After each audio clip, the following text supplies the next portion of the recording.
Medieval history चल रही थी, जहाँ से हमें पढ़ना था। ठीक है दोस्त,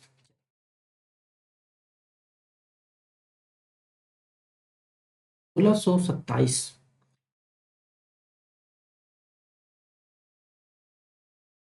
गिर के बाद सिंहासन पर शाहजहां, मतलब निकला कि जहांगीर पिता थे शाहजहां के। ठीक है, आगे देखते हैं। जोधपुर के शासक मोटा राजा उदय सिंह की पुत्री जगत गोसाई के घर में क्या हुआ, 1592 में को खुर्रम यानी शाहजहां का जन्म लाहौर। ठीक है, तो शाहजहां का जन्म कहाँ हुआ, लाहौर में हुआ। ठीक है, इनका नाम क्या था, खुर्रम था पहले। ठीक है, बचपन का नाम खुर्रम था। और इनकी माता का क्या नाम था, जगत जगत गोसाई। ठीक है, आगे देखते हैं। इनका विवाह जो हुआ आसफ खां की पुत्री अर अर्जुमंद बानो बेगम अर्जुमंद बानो बेगम से हुआ। और शाहजहां ने मलिका मलिका ए जमानी की उपाधि प्रदान की, जिससे शाहजहां ने मलिका ए जमानी की उपाधि प्रदान की, मलिका ए जमानी। ठीक है दोस्त, ये देखते हैं। 1631 में प्रसव पीड़ा के कारण उनकी मृत्यु हो गई। किसकी, जुबंद बानो की। ठीक है, आगे देखते हैं। मृत्यु हो गई। और 1628 में शाहजहां ने आगरा आगरा में अबुल मुझ अबुल मुजफ्फर शहाबुद्दीन मोहम्मद साहिब किरण किरण ईसानी की उपाधि प्राप्त कर सिंहासन पर, तब 1628। ठीक है दोस्त, शाहजहां ने असफ खां को वजीर के पद पर और महावत खां को खाना के पद पर उपाधि प्रदान की। ठीक है, खान खाना की उपाधि, इसको महावत को खान खाना की और आसफ खां को वजीर की। ठीक है, आगे देखते हैं। नूर जहां को 2 लाख रुपए प्रतिवर्ष पेंशन दे करके लाहौर जाने दिया। और 1645 में उनकी मृत्यु हो गई। और बेगम मुमताज महल की याद में शाहजहां ने क्या बनाया, ताजमहल। ये तो सबको पता ही होगा। ठीक है, और निर्माण कहाँ पे, आगरा में किया। ठीक है, ये भी पता है आपको। उनकी कब्र के ऊपर करवाया, भाई यहीं पे मुमताज मुमताज की कब्र है, ये शायद नहीं पता होगा आप लोगों को कि ताजमहल के अंदर जो है, यहाँ पे यहाँ पे मुमताज की कब्र है भाई, कब्र बीच में। ठीक है, और उस्ताद ईसा ने ताजमहल की रूपरेखा, ये जरूर याद रखना, ये जरूर याद रखना। ईसा, उस्ताद ईसा ने ही ताजमहल की रूपरेखा तैयार की, मतलब इंजीनियर थे एक तरीके से कह सकते हैं। तो दोस्त चलिए आगे देखते हैं।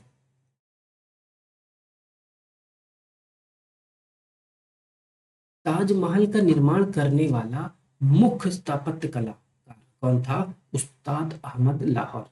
उस्ताद अहमद लाहौरी, ये कई बार पूछा जा चुका है, तो याद रखना इसको। ठीक है, उस्ताद अहमद लाहौरी।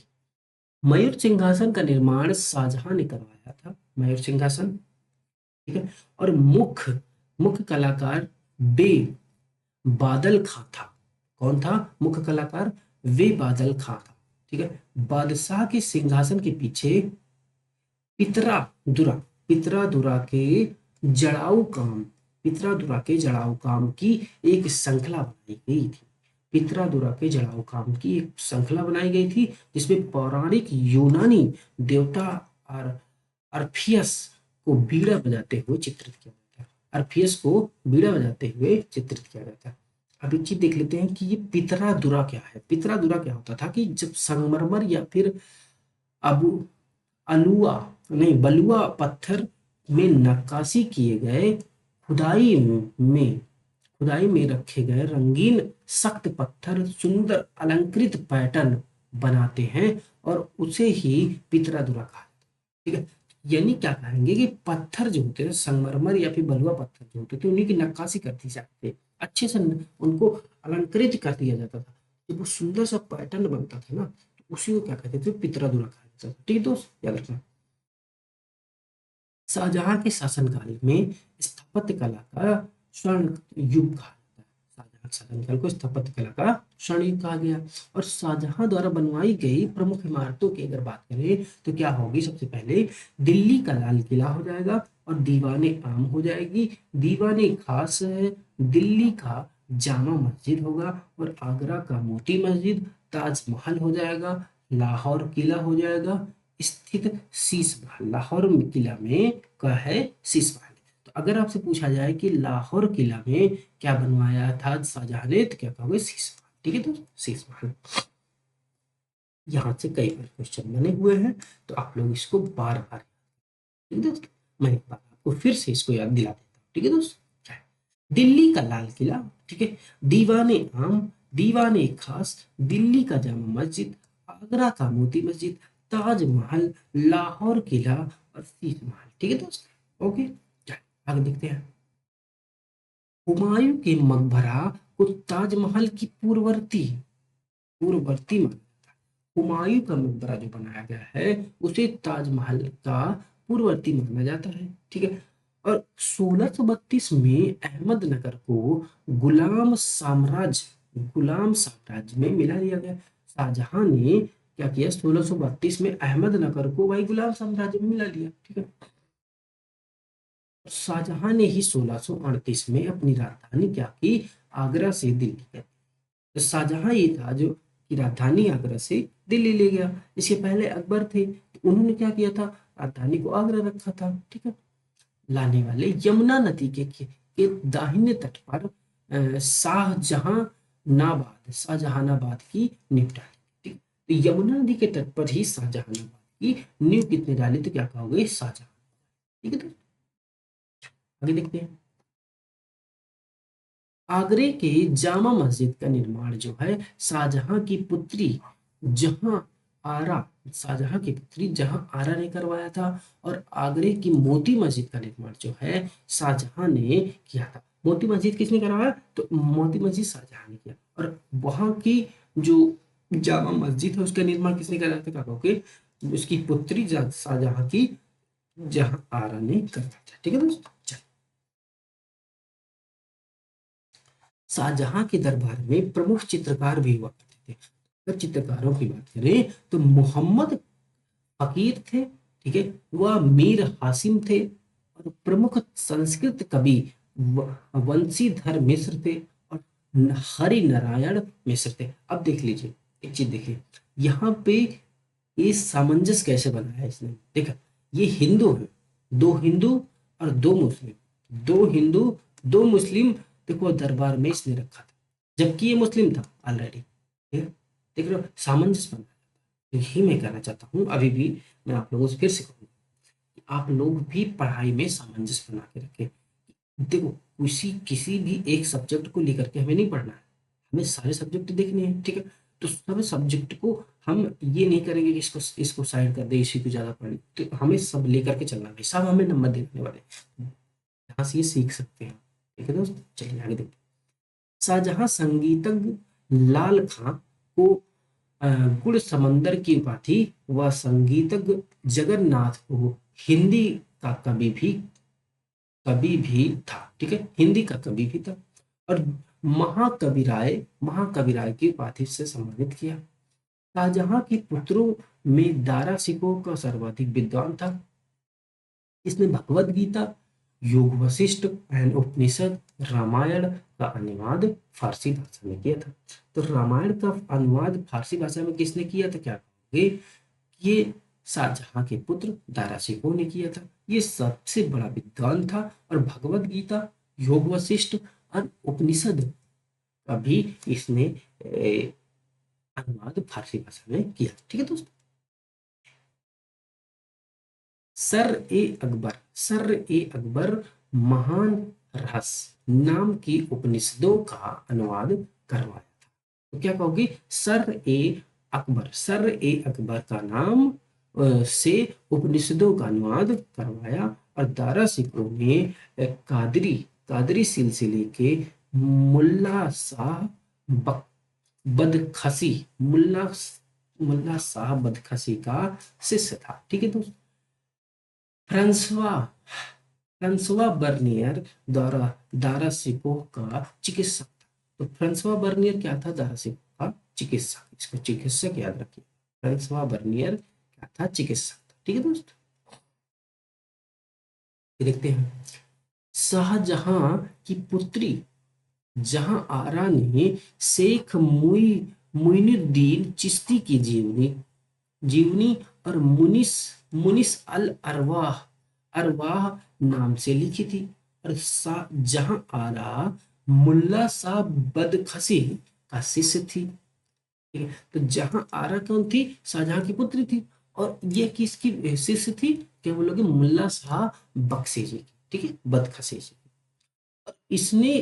इसने भी कादरी सूफी सिलसिले से चली थी। और शाहजहां ने दिल्ली में एक कॉलेज का भी निर्माण कराया और एवं दारुल दारुल बका नामक कॉलेज की मरम्मत भी कराई थी। दारुल बका। आगे देखते हैं। सितंबर 1657 ईस्वी को शाहजहां के गंभीर रूप से बीमार पड़ गया और उसकी क्या हो गई? मृत्यु हो गई। अफवाह फैल गई, भाई मृत्यु हो गई, मर गया। हुआ क्या कि इसके कारण से उसके पुत्रों के बीच में क्या हो गया? उत्तराधिकार का युद्ध छिड़ गया। और उत्तराधिकार का जब युद्ध छिड़ा तो उस समय सूजा सूजा बंगाल और मुराद गुजरात और औरंगजेब दक्कन में था। ठीक है, औरंगजेब कहाँ पे था? दक्कन में था। तो ये यहाँ के सूबेदार हुआ करते थे। भाई देखो, सीधी सी बात है, कई भाई रहेंगे, वो कहेगा यार मुझे पूरा मिल जाए, वो कहेगा मुझे मिल जाए। ये नहीं सोचेंगे कि यार बांट के दोनों तीनों खा ले। ठीक है, दोनों रह ले, तीनों रह ले। वो चीज था, वही चीज था। ठीक है, 1658 में दारा ने औरंगजेब के बीच में धर्मट का युद्ध हुआ। तो 1658, इसको याद रखिएगा, 1658 को दारा और औरंगजेब के बीच, यानी दारा सिको और औरंगजेब के बीच क्या हो गया? धर्मट का युद्ध हो गया। तो धर्मट का युद्ध पूछा जाए तो 1658 में। ठीक है, तो और युद्ध में क्या हुआ? दारा सिको मारा गया, बेचारा पराजित हुआ। और समूहगढ़ का युद्ध 1658 में ये भी हुआ। और यह 1658 में हुआ, लेकिन मई में हुआ, ये अप्रैल में हुआ था। ठीक, तो दारा व औरंगजेब के बीच हुआ, दारा और औरंगजेब के बीच हुआ यह भी समूहगढ़ का युद्ध। और युद्ध में भी दारा क्या हुआ? हार गया, दारा हार गया बेचारा। और उत्तराधिकार का अंतिम युद्ध जो है देवराई का घाटी देवराई की घाटी में हुआ। देवराई की घाटी में कब हुआ? मार्च 1659 में। मार्च 1659 में देवराई की घाटी का युद्ध हुआ। देवराई की घाटी का युद्ध क्या हुआ? देवराई की घाटी का युद्ध 1659। ठीक है, अंतिम उत्तराधिकार युद्ध था। और युद्ध में दारा पराजित होने पर उसे इस्लाम धर्म की अवहेलना करने के अपराध में क्या हुआ? 1662 को उसकी हत्या। तो 1659 को दारा के बेचारे की हत्या कर दी गई थी। और उसके बाद क्या हुआ? औरंगजेब जीत गया। और औरंगजेब ही आगे चल करके सत्ता स्थापित करता है, सत्ता स्थापित करता है। ठीक है, और दारा सिकोह ने अपना अपना निर्वासित जीवन अलवर यानी राजस्थान के का कंगबाड़ी किला में बिताया था। ठीक है, देखो, कंगबाड़ी किला में बिताया। आगे देखते हैं। इस किला का निर्माण जय सिंह द्वितीय ने किया था, याद रखना। ठीक है दोस्त, कंगबाड़ी किला। आगे देखते हैं। शाह बुलंद इकबाल के रूप में दारा सिकोह को जाना जाता है। 1658 में औरंगजेब ने शाहजहां को बंदी बना लिया था। भाई देखो, औरंगजेब अपने बाप को बंदी बनाया, औरंगजेब ने बाप को बंदी बनाया था, शाहजहां जी को। ठीक है, और आगरा के किले में अपने कैदी जीवन के 8वें वर्ष अर्थात 1666 में 74 वर्ष की अवस्था में बेचारे शाहजहां की मृत्यु। औरंगजेब एक ऐसा शासक था जो सबसे ज्यादा क्रूर था और अपने पिताजी को इसने बंदी बनाया था, अपने पिताजी को। खैर ये अलग की बात है कि इसके पहले पितृहंता वंश भी आया था, जिसे हरिया वंश जैसे कहा जाता है। ठीक है दोस्त, लेकिन यहाँ पे इसने अपने पिताजी को बंदी बनाया था, शाहजहां जी को। ठीक है, और 74 वर्ष की अवस्था में मृत्यु हुई इनकी, औरंगजेब की, सॉरी, शाहजहां की। ठीक है, अब आगे एक चीज देख लेते हैं कि शाहजहां के शासनकाल में आए विदेशी यात्री कौन कौन थे, वो जानते थे। ठीक है दोस्तों, यात्री और देश। ठीक, देखो निकोलो निकोलो मनुची कहाँ से आया था? तो इटली से आया था, ठीक है। पीटर मुंडी कहाँ से आया था? तो इटली से आया था, ठीक है। एंड बेपिस्टा जीन बेपिस्टा टेवर्नियर, क्या बोलोगे? जीन बेपिस्टा टेवर्नियर कहाँ से आया था? फ्रांस से आया था। एंड फ्रांसिस बर्नियर कहाँ से आया था? ये भी फ्रांस से आया था। जान फ्रायर कहाँ से आया था? तो क्या बोलोगे? इंग्लैंड से आया था, ठीक है दोस्त। अच्छा, आगे देखते हैं। अब औरंगजेब का काल, ठीक है। यहीं से औरंगजेब गद्दी पे बैठता है और 1658 से 1707 तक यह गद्दी पर रहा, ठीक है। देखते हैं जन्म इसका कहाँ कब हुआ था? तो 1618। कहाँ पे हुआ? दो दोहाद गुजरात में हुआ था, ठीक है। औरंगजेब के बचपन का नाम क्या था? अधिकांश समय में नूरजहां के पास बिताया था। तो इन्होंने अधिकांश समय कहाँ पे बिताया था? नूरजहां के पास बिताया, ठीक है। और 1637 में फारस के राजघराने की दिलरास बानो बेगम के साथ औरंगजेब का विवाह हो गया, निकाह। तो दिलरास बानो के साथ इनका निकाह हुआ औरंगजेब का। और आगरा पर कब्जा कर जल्दबाजी में औरंगजेब ने अपना राज्याभिषेक अब्दुल मुजफ्फर मुहिउद्दीन मोहम्मद औरंगजेब बहादुर आलमगीर बादशाह गाजी की उपाधि से 1658 में कराया।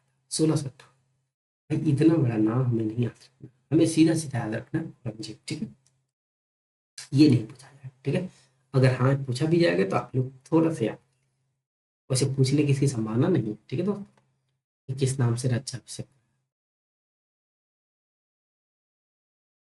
चलिए आगे देखते हैं। देवराई का युद्ध में सफलता होने के बाद 1659 को औरंगजेब ने दिल्ली में प्रवेश किया और शाहजहां के क्या बोलोगे? शाहजहां के शानदार महल में 1659 में दूसरी बार राज्याभिषेक किया। इसने दो बार राज्याभिषेक कराया था। हाँ के शानदार महल में एक बार कराया और एक बार कहाँ पे कराया था? इसने राज्याभिषेक आगरा में कराया था, ठीक है। मतलब ये एक दिल्ली में, एक आगरा, ठीक है दोस्त। चलिए औरंगजेब के अगर गुरु की बात करें तो गुरु उसके कौन थे? मीर मोहम्मद हकीम जी थे। औरंगजेब सुन्नी धर्म को मानता था भाई, और जिंदा पीर कहा जाता था, जिंदा पीर इसे कहते थे। जय सिंह एवं शिवाजी के बीच पुरंदर की संधि कब हो गई? तो क्या बोलोगे? 1665 में। 1665 में जयसिंह और शिवाजी के बीच में पुरंदर की संधि हुई 1665 में। और 1666 में आगरा के किले में दीवाने आम, क्या बोलोगे? दीवाने आम में औरंगजेब के समक्ष शिवाजी उपस्थित हुए। दीवाने आम शिवाजी को कैद कर जयपुर भवन में रखा गया। शिवाजी को इसने कैद कर लिया था और कहाँ पे रखा? जयपुर में रखा था, राजस्थान में रखा था। इस्लाम नहीं स्वीकार करने के कारण सिखों के नौवे गुरु, इसको याद रखिएगा, सिखों के नौवे गुरु तेग बहादुर जी की क्या करती? इसने हत्या कर दी। कब? 1665 दिल्ली में कर दी थी, ठीक है दोस्त। औरंगजेब ने 1679 को जजिया कर को क्या कर दिया?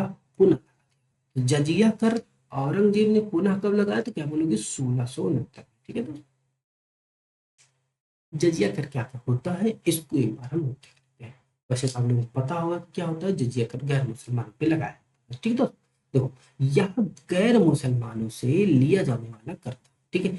किंतु ब्राह्मण, संत, वृद्ध, निर्धन, पागल, अल्पवयस्क स्त्रियों से नहीं लिया जाता, ठीक है, नहीं लिया जाता, याद रखना।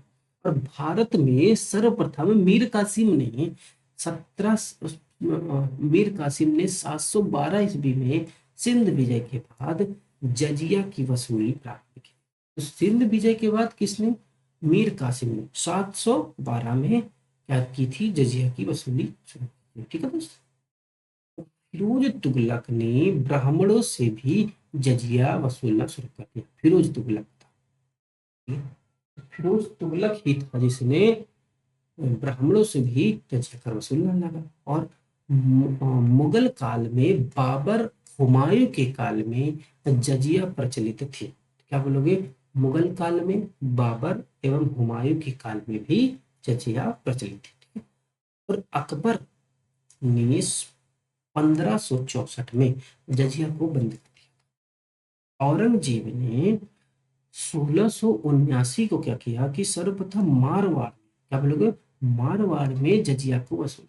ठीक है, जजिया को मारवाड़ में सबसे पहले वसूला औरंगजेब ने, और तत्पश्चात क्या हुआ, अन्य भागों में भी वसूले जाने लगा। जजिया अंतिम रूप से क्या हुआ, समाप्ति मोहम्मद शाह के समय, मोहम्मद शाह के समय 1720 ईस्वी में हुआ। तो सबसे अंतिम रूप से समाप्ति कब हुई, तो मोहम्मद में हुई 1720 में। ठीक है, तो औरंगजेब ने बीबी का मकबरा, औरंगजेब ने बीबी का मकबरा का भी निर्माण कराया और 1679 में कराया, 1679 में, यानी 1617 में। बीबी का मकबरा, बीबी का कहाँ पे, औरंगाबाद महाराष्ट्र में करवाया था। याद रखना, ये डेट भी याद रखना और ये जगह भी याद रखना, यहाँ से ये पूछा जाता है, बहुत इंपॉर्टेंट भी हम कहेंगे इसे, और औरंगजेब ने किया था। ठीक है दोस्त, याद चले। औरंगजेब के समय में हुए जाट विद्रोह, जाट विद्रोह भी हुआ था उस समय, और नेतृत्व किसने किया था, क्या कहोगे, गोकुला, गोकुला एवं राजा राम ने, गोकुला और राजा राम ने था।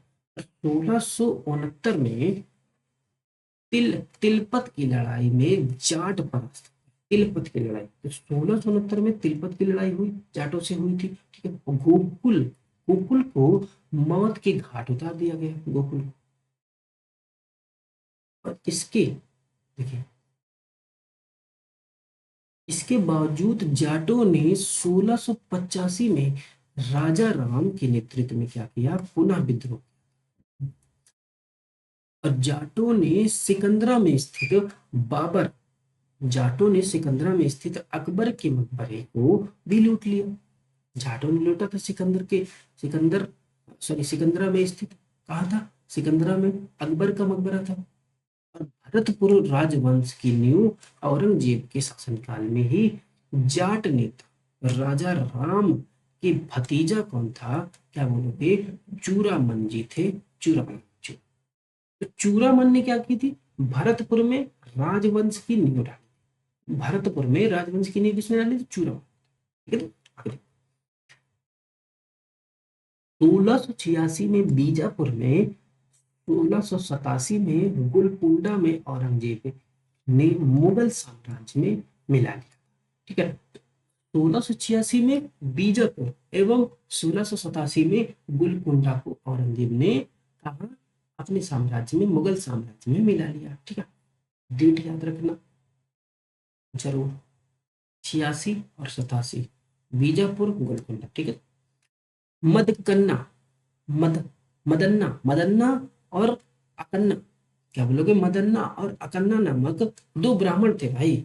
इनका संबंध कहाँ से था, क्या कहोगे, गोलकुंडा के शासक अबुल हसन से था, अबुल हसन से था, अबुल हसन जी से था। आगे देखते हैं, औरंगजेब के समय हिंदू मनसबदारों की संख्या क्या थी, 360 थी। और अन्य मुसलमान, अन्य मुगल सम्राटों, अन्य मुगल सम्राटों की तुलना अधिक थी, मुगल सम्राट की तुलना से अधिक थी भाई मनसबदारों की संख्या हिंदुओं में। ठीक है, और औरंगजेब ने सर्वाधिक हिंदू अधिकारियों की नियुक्ति करने वाला मुगल सम्राट था, इसलिए सबसे ज्यादा हिंदुओं को रखा था अधिकारी। ठीक है, और औरंगजेब का पुत्र कौन हुआ, अकबर ने दुर्गादास, अकबर ने दुर्गादास के बहकावे में आकर के अपने पिता के खिलाफ विद्रोह कर दिया था। और औरंगजेब ने कुरान को अपने शासन के आधार पर बनाया था, और इसने सिक्के पर कलमा भी खुदवाया।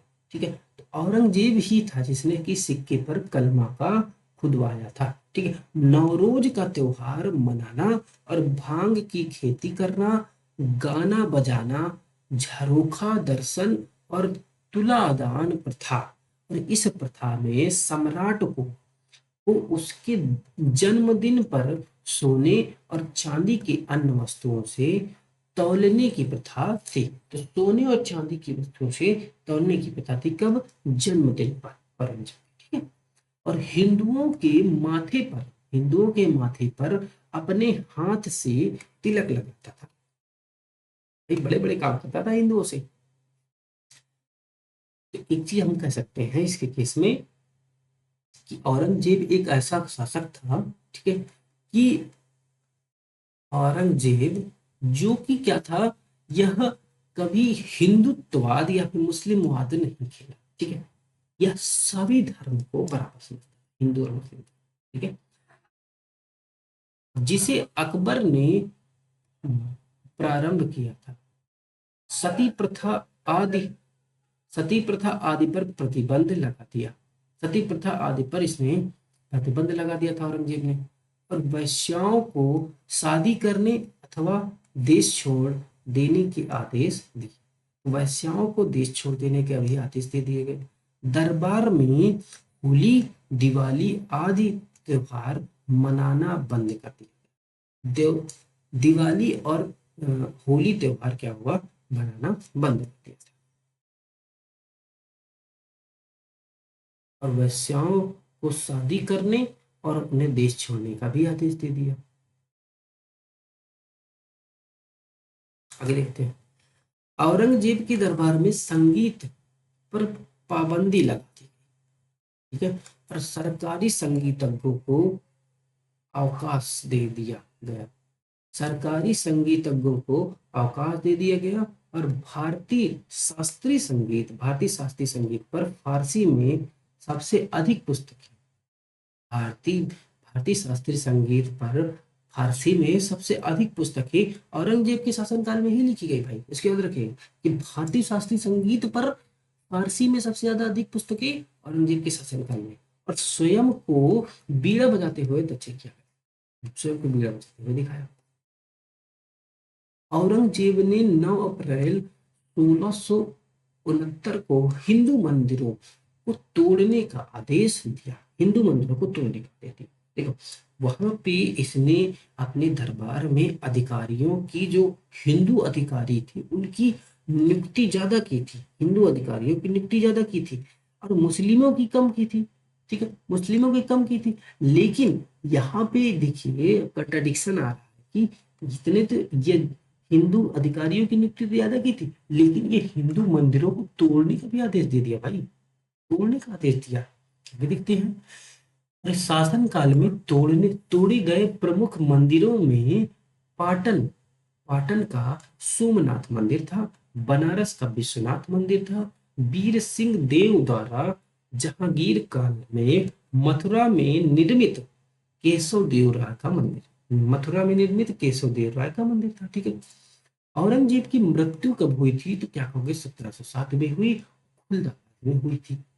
अब क्या हुआ, रोजा रोजा कहलाता है, जो रोजा कहलाता, मतलब कि जब मृत्यु हुई औरंगजेब की 1707 में फरीदाबाद में, तो उसी को रोजा कहा, ठीक है।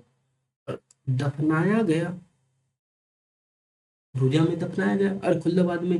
और औरंगजेब के समय में सूबों की संख्या कितनी थी, तो क्या बोलोगे 20 थी, ठीक है दोस्त।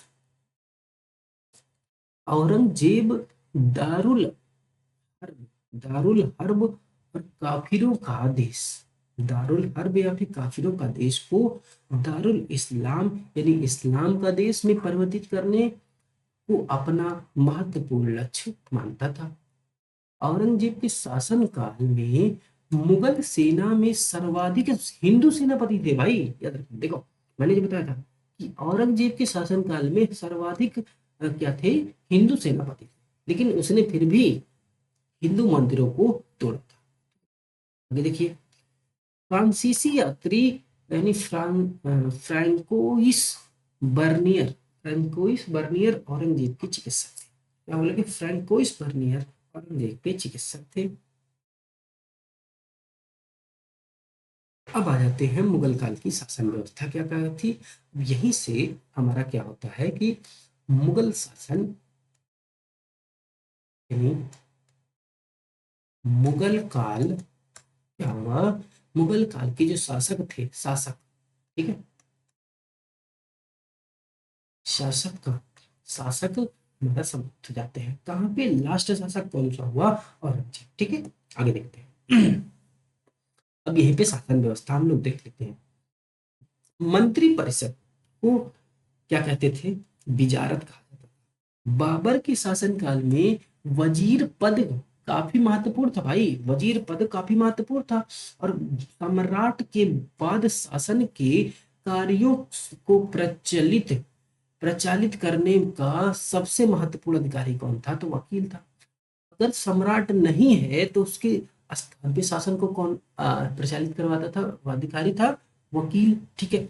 और कर्तव्यों को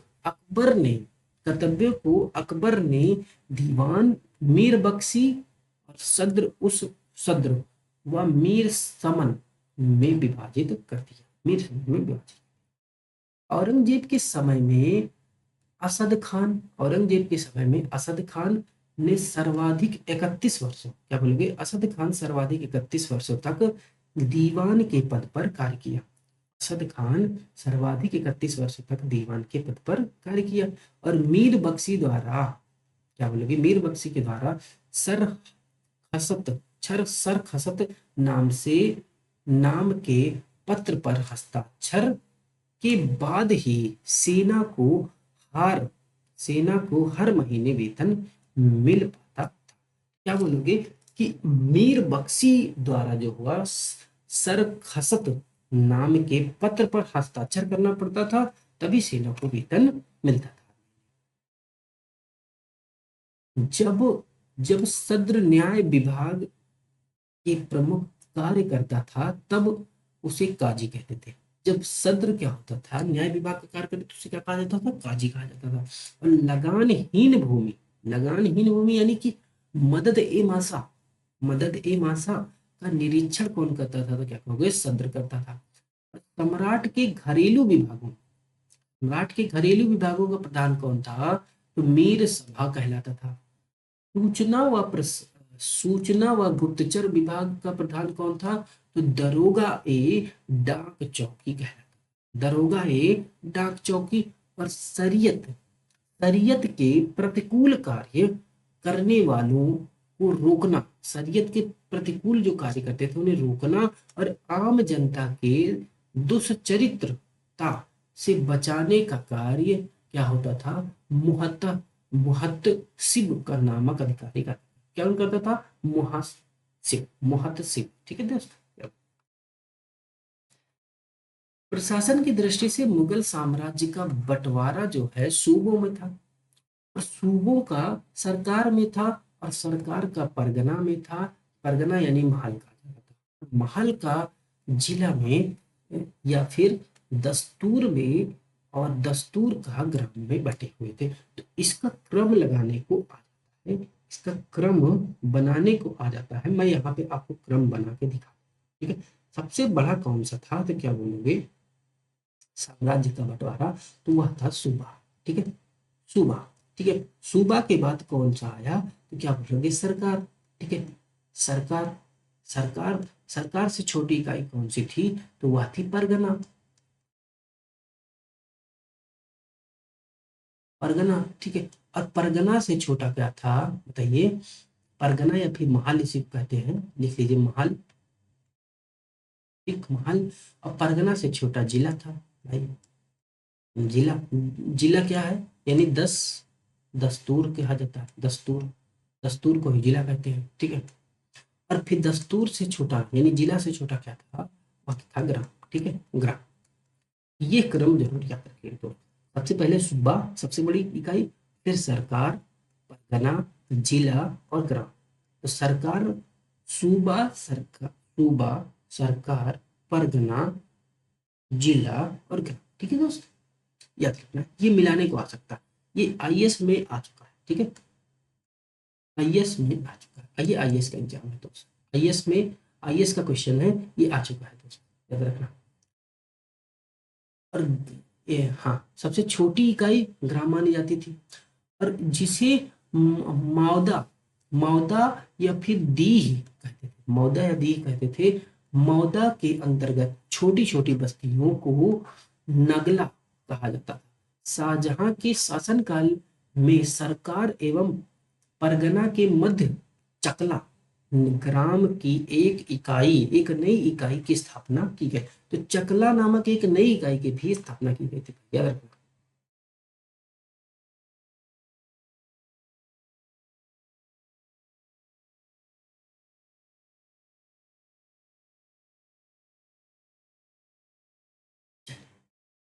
यहाँ देखते हैं हम लोग, ठीक है। आगे मुगल काल के प्रमुख अधिकारी और कार्य उनके क्या क्या थे, ठीक है दोस्त, ये देखते हैं।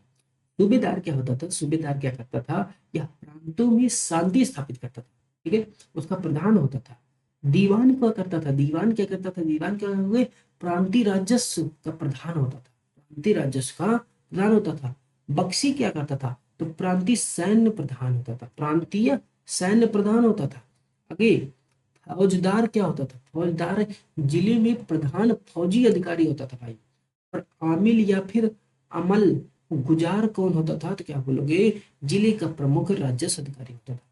कोतवाल क्या करता था, नगर का प्रधान था। सिकदार कौन था, तो परगने का प्रमुख अधिकारी था, परगने का।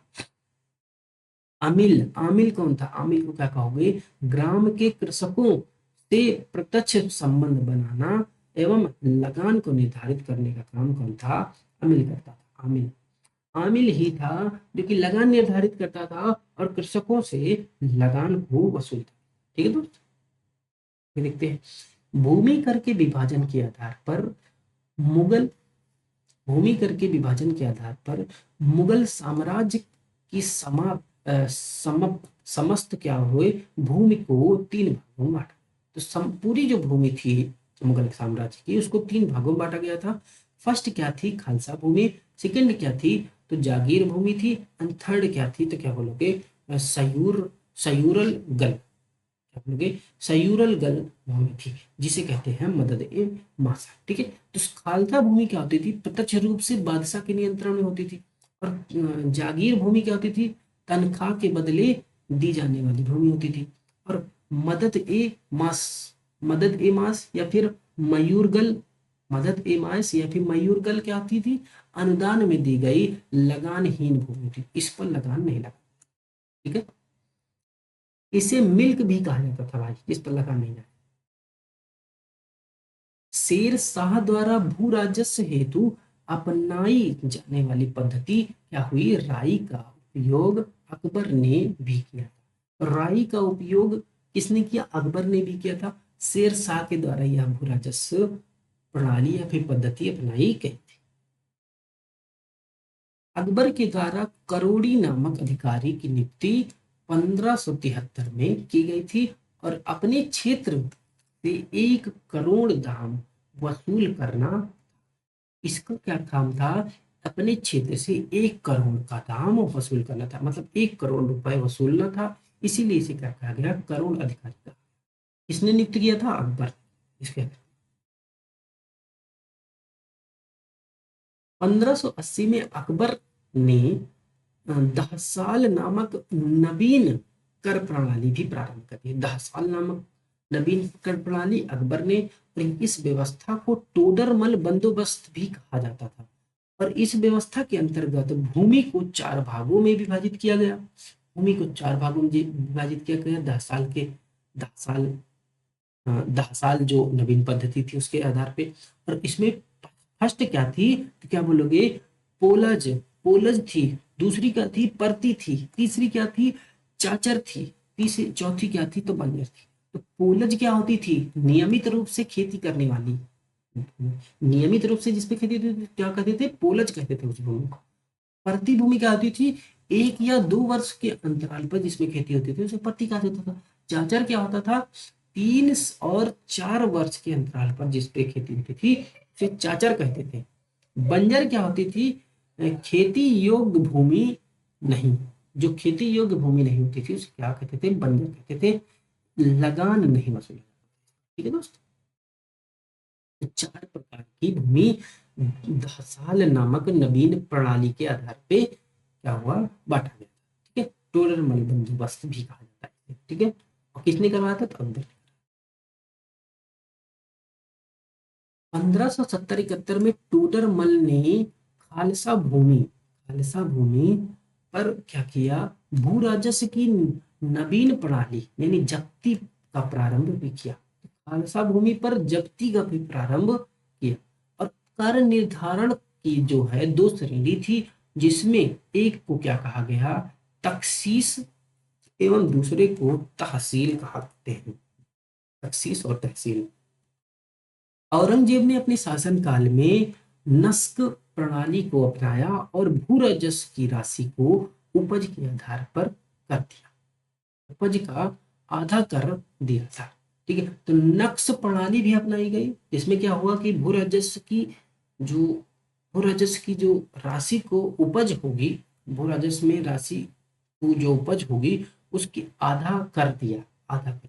ठीक है, भू राजस्व की जो राशि थी उसे आधा कर दिया था इसमें। ठीक है, नक्शी प्रणाली में औरंगजेब ने किया था। ठीक है, मुगल काल में कृषक तीन वर्गों में विभाजित थे। फर्स्ट क्या था कि खुद कास्त, और ये किसान उसी गांव की भूमि पर खेती करते थे, गांव की भूमि पर जहां के वे निवासी थे। और पाही कास्त क्या होते थे, पाही कास्त ये खुद कास्त थे, मतलब जहां रहते थे वहीं पे खेती। पाही कास्त ये दूसरे गांव में जाकर के कृषि का कार्य करते थे। और मुजारियन मुजारियन क्या होते थे, यह खुद कास्त कृषकों से भूमि किराए पर लेकर के करते थे।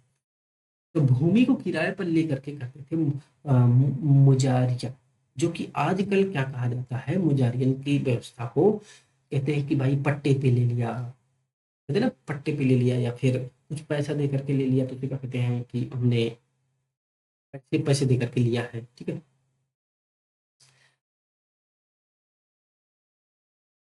पटौखा, हाँ, क्या बोलते हैं, पटौखा। ठीक है, पटौखा, पटौखा कर लिया, पटौखा बोलते थे, बोलते हैं आज के टाइम पे। ठीक है, अब आप लोगों के यहाँ, सबके यहाँ अलग अलग बोला जाता होगा, पता नहीं। ठीक है, तो आप अपने यहाँ पे देख लीजिएगा। अब हमारे यहाँ पे पटौखा बोला जाता है। ठीक है दोस्तों, मुगल काल, मुगल काल में नील उत्पादन का प्रसिद्ध केंद्र क्या था, आगरा। मुगल काल में नील उत्पादन का प्रमुख केंद्र आगरा था। ठीक है, और भरतपुर के बयान तथा गुजरात के सरखेज थे सबसे उत्तम प्रकार के नील बयान क्षेत्र। और सरखेज में पैदा होता था, नील बयान क्षेत्र और सरखेज में पैदा होता था। अफीम मुख्यतः मालवा एवं बिहार में होता था। अफीम, अफीम कहाँ पे, मालवा और बिहार में था। सोरा का उत्पादन का प्रमुख केंद्र क्या था, तो वह बिहार था। सोरा के प्रमुख उत्पादन का केंद्र बिहार था। कपड़ा उद्योग के अंतर्गत ददनी प्रथा, कपड़ा उद्योग के अंतर्गत ददनी प्रथा का प्रचलन था। और इसका तात्पर्य कारीगरों को अग्रिम भुगतान से था। तो अग्रिम भुगतान कारीगरों को किया जाता था कपड़ा उद्योग में, जिसको ददनी व्यवस्था कहा जाता था।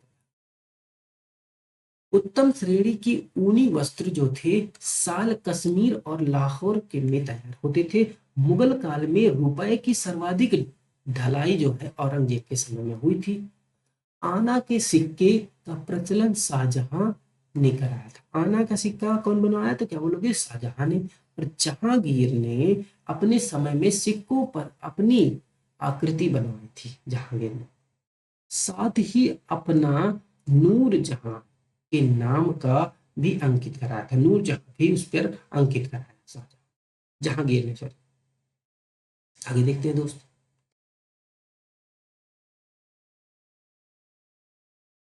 गल्ला बक्सी, गल्ला बक्सी, इसमें फसल का कुछ भाग सरकार द्वारा ले लिया जाता था।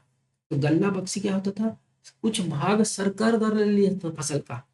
और नसक, नसक क्या होता था, इसमें इसमें खड़ी फसल के आधार पर, खड़ी फसल के आधार पर लगान का अनुदान लगा करके फसल को काटने पर उससे ले लिया जाता। ठीक है, उसे ले लिया जाता।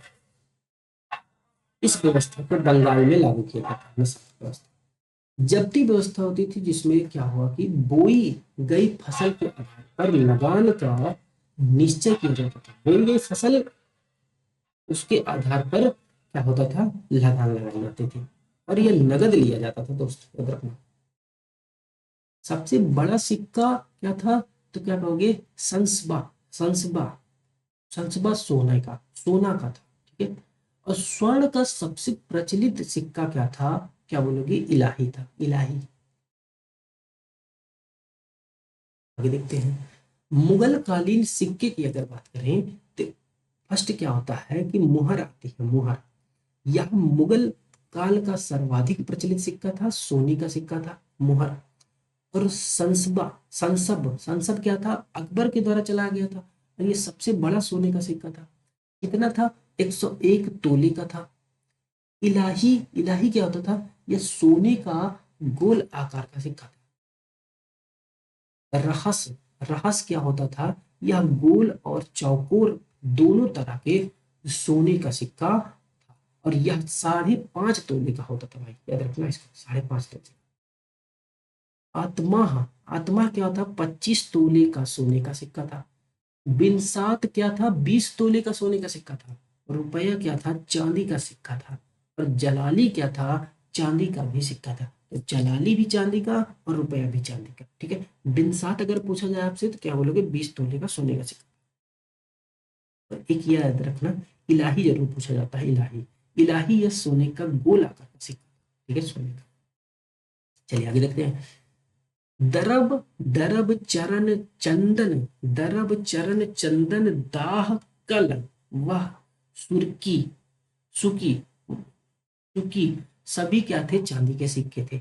मुगल कालीन अर्थव्यवस्था के आधार पर चांदी रुपया था, चांदी का रुपया था। और दशक, दस्तक व्यवसाय का परमिट था। दैनिक लेन देन के लिए तांबे के दाम का प्रयोग होता था। दैनिक लेन देन के लिए क्या प्रयोग होता था, क्या बोलोगे, तांबे का दाम का प्रयोग होता था। और 1 रुपए में 40 दाम होते थे, तो 40 दाम 1 रुपए में। और दाम क्या होता था, तांबे का बना था, याद रखना।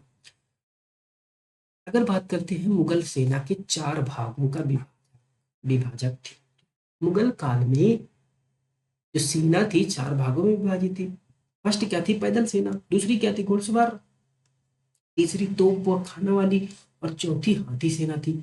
मुगल कालीन सैन्य व्यवस्था की पूर्णता जो थी वह मनसबदारी प्रथा पर आधारित थी भाई। और अकबर ने ही से प्रारंभ किया था मनसबदारी प्रथा को। और 10 से 500 तक के मनसब प्राप्त करने वाले को क्या कहते थे, मनसबदार कहते थे।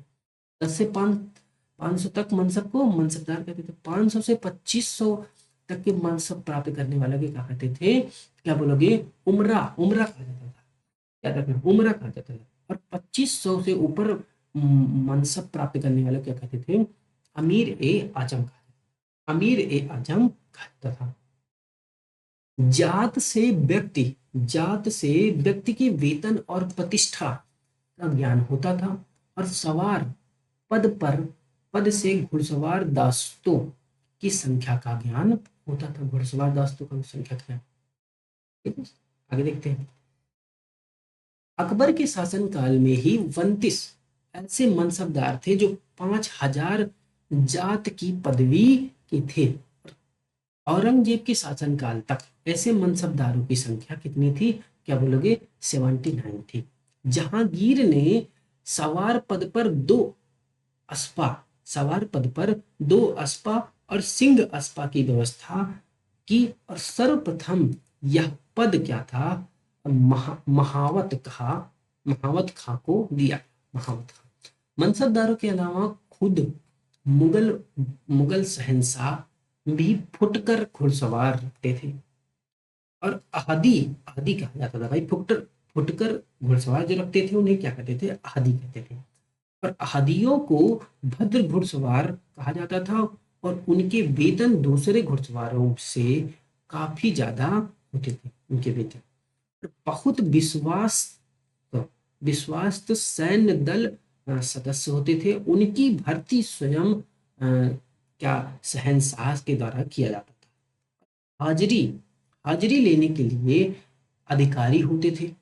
और आदि, आदि 5-5 घोड़े भी रखते थे। आदि क्या थे, 5-5 घोड़े रखते थे। लेकिन कुछ ऐसे आदि भी थे जिनके पास 2 एक ही दो एक ही घोड़े में हिस्सेदारी करते थे और अहदियों का कर्तव्य बहुमुखी होता था। शाही कार्यालय के अधिकारी, मुंशी और दरबार के चित्रकार और शाही कारखानों के फोरमेन इसी सैन्य दल में चुने जाते थे। ठीक है दोस्त, अब आ जाते हैं हम लोग कहाँ पे, मराठों का उत्कर्ष हो जाता है। ठीक है, यहीं पे हमारा क्या होता है, मुगल काल समाप्त। ये मुगल काल समाप्त हुआ। अब यहाँ से हमारा मराठों का उत्कर्ष, ठीक है, मराठे आ जाते हैं। अब यहीं पे हम लोग अपनी क्लास को एंड करते हैं और ये क्लास अब कल जो होगा इसका सेशन वो लास्ट होगा। ठीक है दोस्त, यहीं से हमारी क्लास समाप्त करते हैं आज। ओके दोस्त, धन्यवाद दोस्तों।